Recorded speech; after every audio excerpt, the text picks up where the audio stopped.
Democratic and Republican lawmakers are working now to extend the policies of Title 42 until immigration reform is put into place. Well, and representatives from North Carolina are leading the charge. And our chief political correspondent, Emma Withrow, spoke with one of the lawmakers who's reaching across the aisle to get some movement on this issue. Yeah, Emma joins us now in the studio. Explain kind of these bipartisan bills that are going on. Yeah, it's interesting to see this every once in a while, have some bipartisan legislation, especially with North Carolina lawmakers leading the charge. So let's get straight into this. So the North Carolina lawmakers that are leading the charge are Congressmen Wiley Nickel and Don Davis, along with Senator Thom Tillis. They're all working to extend Title 42 with bipartisan legislation in both the House and the Senate. So earlier this month, Tillis and Arizona Senator Kyrsten Sinema introduced a bipartisan bill that mirrors the operations of Title 42, giving the Biden administration 2 more years to expel migrants trying to get into the country illegally. Now, their bill is co-sponsored by both Democrats and Republicans. And then Representatives Don Davis and Wiley Nickel are co-sponsoring the same legislation, but on the House side.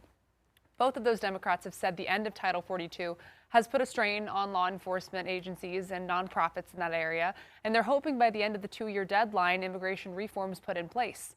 Congressman Wiley Nickel is hopeful the bipartisan bill will do well in the House as well as the Senate if enough Democrats give it a chance.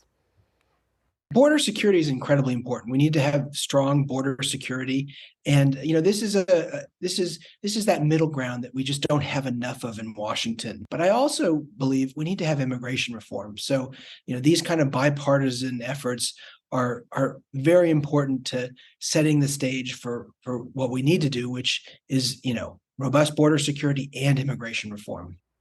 So Republicans have a slight majority in the House, so it'll be easier for this bill to pass there. Now, as for the Senate, Senators Thom Tillis and Kyrsten Sinema are working tirelessly to rally their colleagues' support. It's going to be a little bit tougher in the Senate, but we'll just have to wait and see what happens. Yeah. All right, Emma Withrow live in the studio for us. And of course, immigration, a hot topic. Senator Lindsey Graham was in Greenville today talking about the crisis at our southwest border. Title 42 expired last week, which allowed immigration officials to turn away migrants at the U.S.-Mexico border. Senator Graham has been outspoken about what he calls a current Biden administration that's held captive by the left, unable to make changes to stop this flood of migrants at our borders. And Graham says our country is under siege when it comes to illegal immigration. And it is so easy for people to get in our country now. And how easy would it be for a group of terrorists to blend in the middle of this human wave, get here, and another 9/11? That's what I worry about the most. Senator Graham says former President Trump did a better job at handling immigration. The Biden administration, however, says border crossings are actually down 50% since Title 42 ended last week.